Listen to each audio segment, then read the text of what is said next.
In our first story, workers of the Kumasi shoe factory have described as disturbing and demoralizing continuous commentaries by state officials that the factory produces substandard and inferior boots. This comes on the back of a statement by the Defense Ministry that the security services don't buy boots from DHawk because they are not the desired quality. The factory, which has a capacity to produce over 500 pairs of shoes on a shift in a day, currently produces only about 300 in a day due to the low demand from the security agencies. Prince Appiah visited the factory and reports. Now, this is the Kumasi shoe factory in the Ashanti region. Now, as a company policy, in December, the company closed their stock for maintenance and auditing. And as I came here, the few workers available were doing so, putting together the stock since the beginning of the year, pending auditing next week. So not so much active production for commercial purposes is being done, is closing the stock. The 49 staff left at the factory are highly skilled workers who can function anywhere.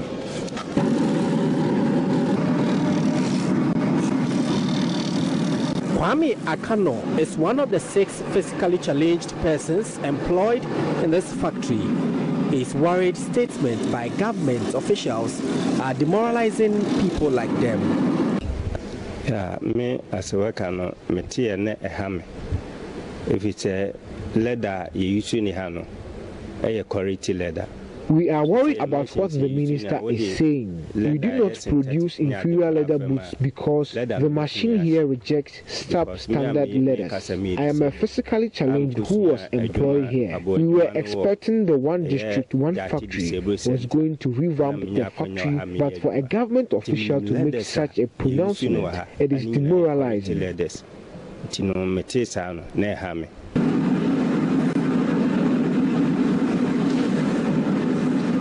And so your phone which is somebody on specification Abraham saying you better on official be Ambrain. The only it is never true that they brought their specifications. The only problem the security agencies alerted us was the TP sole of boots. So we changed it to the natural rubber soles to meet the international standard. Since 2015, they haven't bought any boots from us. The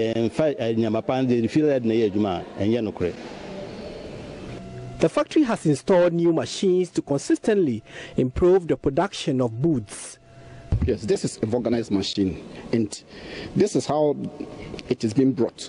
Before the rubber, rubber is being mixed from the calandra machine, in which it will be brought here, so that it will be put inside this machine, and the rubber will be put on it, and it will be sent into the machine. Within 12 minutes, the product is supposed to be ready.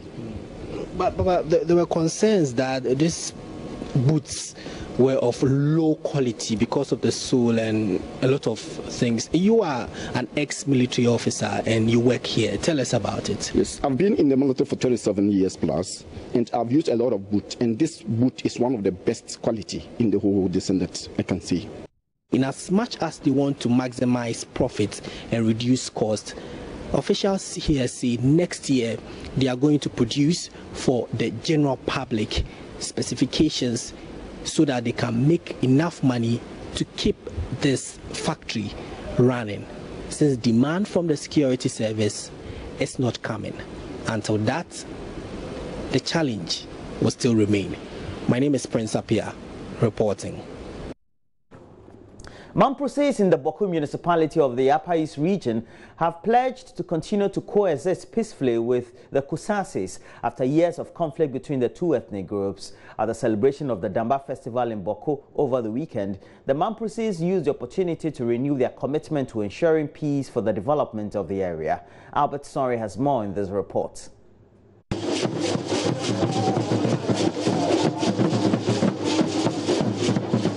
The Damba festival is celebrated by the Mamprosi, Dagomba, Nanumba and the Wala people in the 3 regions of the north. The festival is celebrated in the Dagomba lunar month of Damba, corresponding to the 3rd month of the Islamic calendar. Damba is celebrated to mark the birth and naming of the Prophet Muhammad, but the actual content of the celebration glorifies and celebrates chieftaincy, not necessarily according to Islamic principles.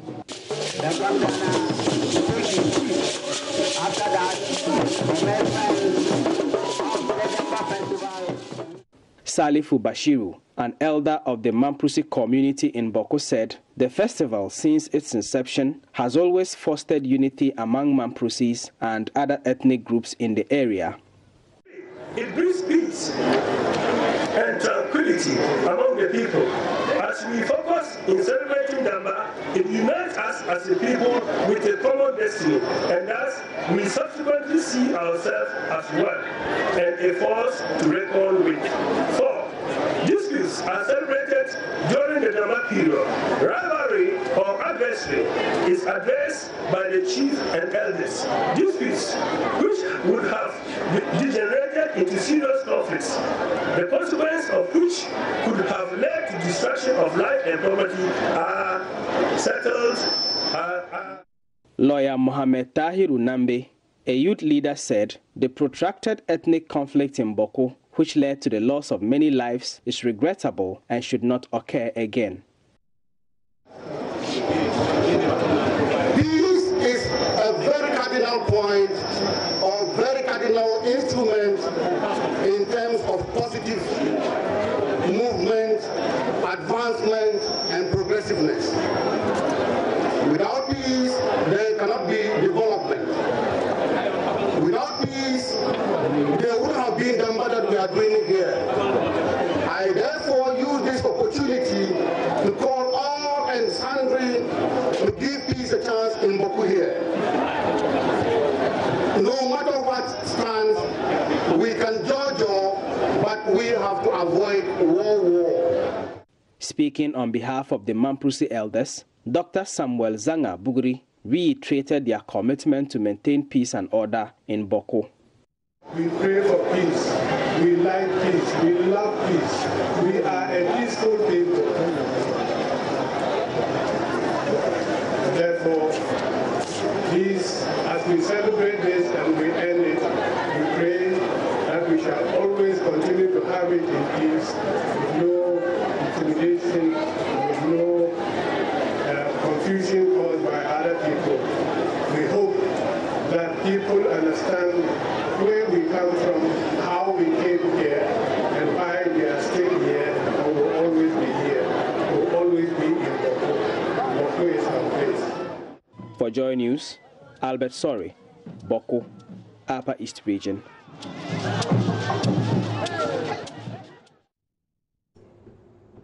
Storms in the Oti River along the Damba area in the Karachi East District of the Volta region have been identified as a major cause of boat accidents or disasters on the river, especially during the storm season. Some accidents have claimed several lives along with the properties of boat passengers. Government, as part of efforts to arrest the situation, has awarded a 3.5 million Ghana cedi contract to dredge and remove the stumps. Fred Kwame reports. Lots of goods and commodities are transported on the Oti River, which separates the Karachi East District from the Karachi Inchumuru and Karachi West District. The Damba ferry and boats are of service to residents who commute their farm produce from islands and overbank communities to the Karachi East District capital Damba on market days. Unfortunately, some of these residents, in their quest to make a living, end up perishing in boat accidents on the river. The 3.5 million cedi contracts awarded by the Transport Ministry to Dedosu Holding Incorporated to remove the stumps is hoped would create a stump-free waterway for the Damba ferry and other boats on the river. The Transport Minister, Kweku Ofori Asiamwa, assured that the contract would be delivered on schedule since funds are readily available. Concession has already been given to a contractor. So why again? Many a time when such concessions are given to a concessionaire, they harvest the economic trees and leave the one they consider non-viable or non-economical. And these are some of the trees which have been causing accidents on the road. So government has committed a lot of funds through Ghana Maritime Authority to make sure that these trees are removed from the lake to make sure that it becomes a little bit safer. Esukoko Mahine Nana Odame Jemfi II, who spoke on behalf of traditional authorities in the area, was grateful for the gesture.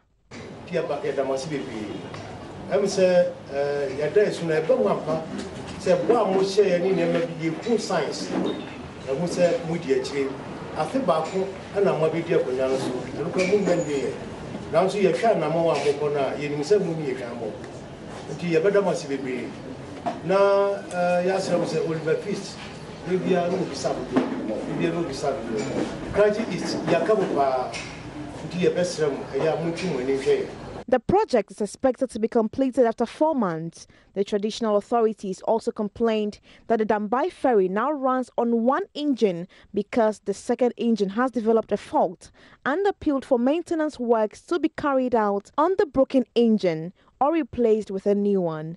Fred Kwame Asare, JoyNews. Residents of New Takoradi, a suburb of the Western Regional Capital, God what could have probably been the best Christmas present as a community, and it is the construction of the main access road to and from the area.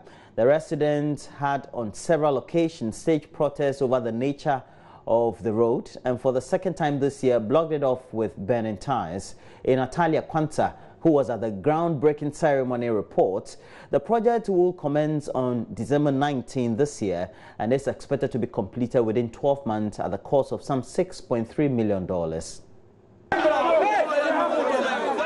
The residents' demonstration over the poor nature of the road have been quite disruptive, often preventing access to industries such as the Ghana Cement Company Limited, Ghana Ports and Harbours Authority, and Ghana Bauxite Company. Their main complaint has been the dust that vehicles which ply the route blow into their homes, which they say is accounting for the high number of respiratory-related health issues. The chief of New Takoradi, Nana Kwesi Abeka, whilst expressing his gratitude for the gesture, talked about how his subjects have suffered as a result of the deplorable road.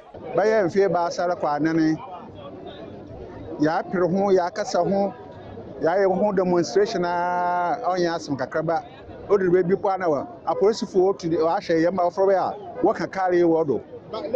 Now, Sunday day, Raza Yadoma, Gapoha, a few when you papa, when you are conway, that's all by your cornea.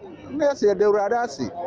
The cost of the project is being taken up by IBISTEK Company Limited, which says it is part of its corporate social responsibility as contractors for the $350 million container terminal at the Takoradi port. One is starting from our Grant Runabout, through New Takoradi Runabout to Takoradi Port Gate 10. That section is designed with a different pavement structure.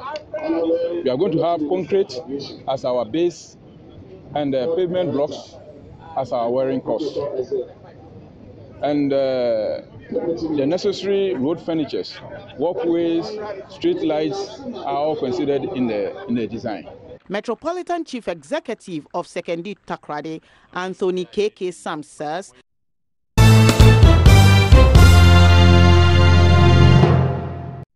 Former President Rawlings has bemoaned the level of professionalism in the media while paying glowing tribute to the multimedia broadcaster Kwejo Asare Bafwe Champo, also known as Kaba, who died last month. Mr. Rawlings was speaking at his home when the management of the multimedia group and the family of the late broadcaster went over to formally invite him to the funeral this weekend. Quite surprising and a pleasant one of that, when some of my colleagues were signing the book of condolence. No, what do you call it? The visitor's book. And there was a function at which our former chief of staff seemed to be weeping badly. That's when it hit me that Amy said, no, obeying your power. And listening to Kobe now, I guess it all makes sense. Because journalists with that kind of fair-minded approach to things, journalists with a good sense of balance, sense of objectivity, you know, are becoming rare. A few too many of them are serving one purpose or the other, which seems to undermine the integrity of that profession. And indeed, when somebody like this dies, then we must consider it a serious loss. Well, Mibwa.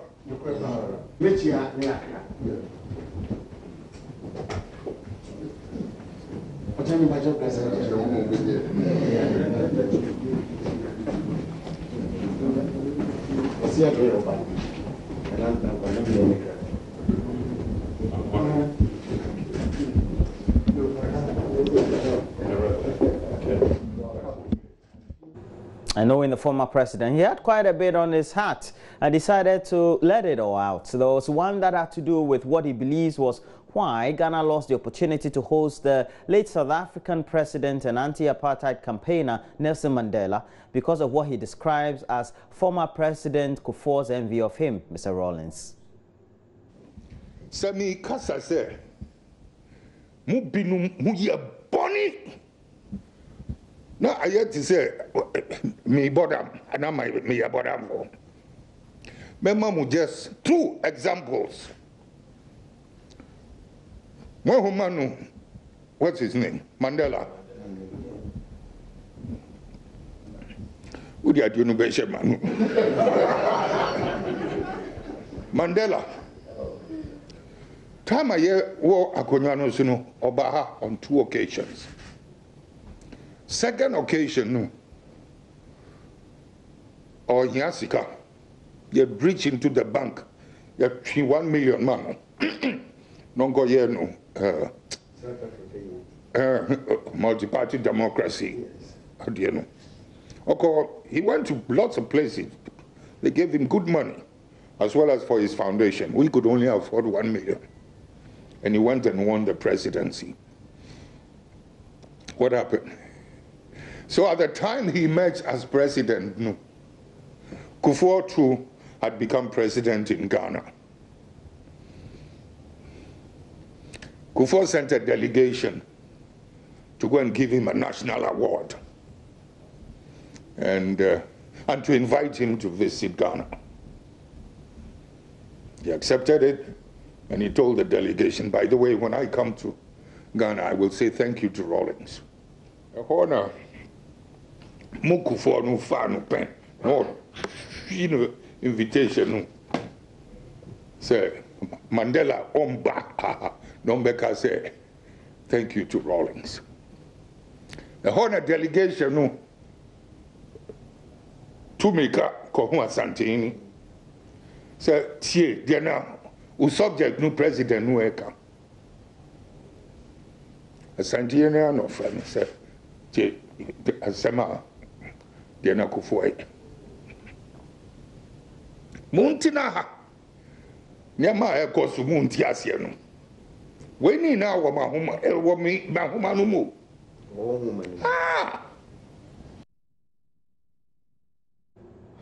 Well, he again criticized his successors, including former President Kufuor, for what he describes as a desecration of the Kwame Nkrumah mausoleum. Nkrumah, while he was alive, he had his enemies. His enemies also saw him as an enemy to them. Yeah. Many years later, one of go Madam Fathia, Nkrumah, the wife, no. Jena Kufuor, okra no coffee no, Madam Fathia no coffee, or this shena a kotojum, no more twem, no alpha, handkerchief towel, no, yes, sir. Oh, super. Ama Madam Fathia. Na yesu ye nyina na ya dinuchi. Well, na yesu Kufuor ti say ye ni papa yesu ya fire hang yesu be. You know Kufuor. The honor of fire speed. No the tree hole next to Dr. Kwame Nkrumah no grave no coffin no. No, that's or the tree grave, no, the Madam Fathia will show. From that moment, that national monument that we built to honor that man became a family graveyard. Do you see how his grave was desecrated? Mills Mu, John Mu, you have chopped into the man's name. Now, what you said, what fine. Look at what his enemy pretended, so and so and so and so. Now, desecrate his national monument. You get it?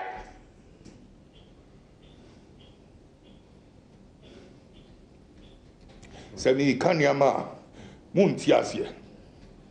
Yeah, we were Munim, Philip. And you're fair. Minawati, and you're fair. Compound is big. You could have dug 101 holes and put Madame Fatia also there. Build a 3 times the story building monument.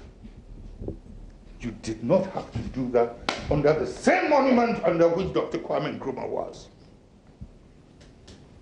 It fooled all of you.